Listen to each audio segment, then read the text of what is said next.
Hey, what's going on, people of the internet? My name is Kryation, and lately I've been hearing a lot of questions about Battlefield Hardline, such as, is Battlefield Hardline going to be worth it? Is Battlefield Hardline just a reskinned version of Battlefield 4? Should Battlefield Hardline be just a DLC for Battlefield 4? Or, my most favorite, should I pre-order Battlefield Hardline? Now, those are all some great, honest questions that I'm pretty sure this community wants to know. And it's not an easy question to answer, nor do I feel like we have the material to actually answer those questions just yet. As you may know, Battlefield Hardline is going to be its own separate game from Battlefield 4. But Battlefield Hardline shares a lot of assets for multiplayer from what I have seen from Battlefield 4, and that doesn't rub well with the internet right now. And the thing that seems to agitate it is that it's going to be $60 and even higher in Europe, which I think is absolutely absurd. So what is justifying that price of $60? Now, the multiplayer alone is definitely not worth $60. If we add up the maps and the game modes, it definitely falls short. But Vistral is actually making what they say a one-of-a-kind, innovative single player for Battlefield. And I don't know if you guys have ever played a Modern War FPS single player campaign, but they're usually terrible, if not moderate. They usually lack the ability of choice, and you always feel like you're just being dragged through. Now, what Vistra is doing is that they're focusing on single player from what I have seen, and they're going to make the single player like a TV series, which is a first for me, except The Walking Dead or anything like that. But multiplayer doesn't seem to be the focus for this Battlefield game, and I feel like a lot of people are kind of misjudging it that way. As awesome as we know the Battlefield multiplayer experience can be, I feel like Vistro kind of just played it safe, didn't tweak too much, but this may change at final release, and there's no reason to judge a game for its beta right now. In 6 months, it could get better, or it could get a lot worse. And that brings me to our quick little discussion on pre-ordering. Now, I don't know why people still pre-order. A long time ago, there was a chance where games ran out, and that was what pre-order was. It was like a reservation. You wanted a copy of a game because it usually sold out for some time and you will have to wait.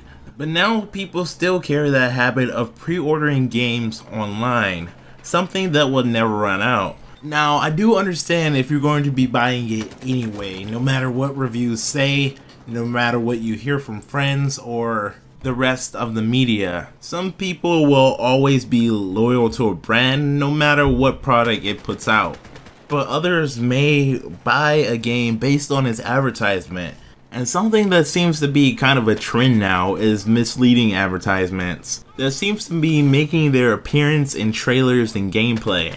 Like lately, I've been seeing Xbox One and PS4 game trailers with PC footage. Now that is extremely misleading because usually these PCs that are running the game are pretty much maxed out and they are running that game on maximum settings. And when someone comes in and is ignorant that that is happening, they have no idea that that game will not look like it does on PS4 or Xbox One, which I think is just sad. But pre-ordering games seems to be no reason to, since we have so much media that covers games and technology.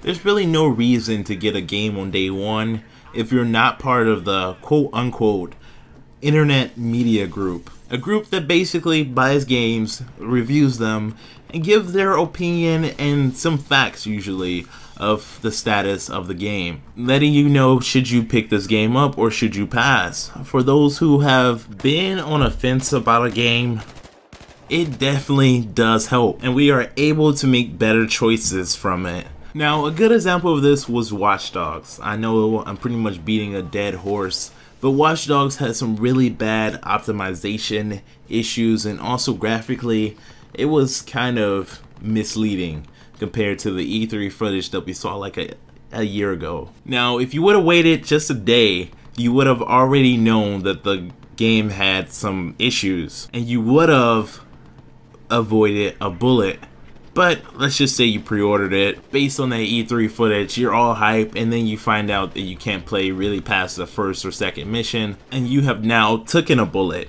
See, this is what the media is here for, and you guys have to remember that there are people here willing to take bullets for you, who are here only because they may have been in your situation before, and they want to make sure you have more information about the decision that you're going to make.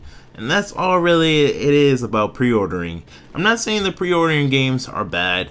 Of course, if you're going to buy a game, you may just want to buy a game no matter how broken it is, no matter what flaws it is.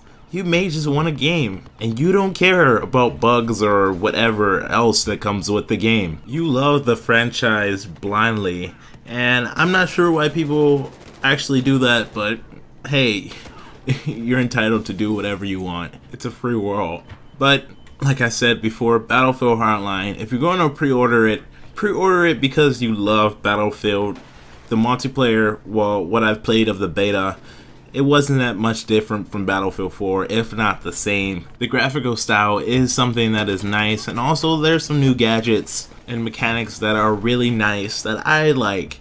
But also I haven't seen the full game, and I haven't made my decision of if I'm going to pick this game up already from a consumer standpoint, because I'm part of that quote-unquote internet media group, and I review games sometimes. But yes, I do like Battlefield Hardline, and maybe that is because I do like Battlefield 4, and to me right now Battlefield Hardline really feels like a fixed Battlefield 4, and that's maybe why I like it so much. But you guys do have to remember that you're not just playing for the Battlefield Hardline multiplayer, you are playing for the other stuff that may come with it, such as the single player or the rumored co-op mode that's returning. Maybe there's even going to be a dino mode.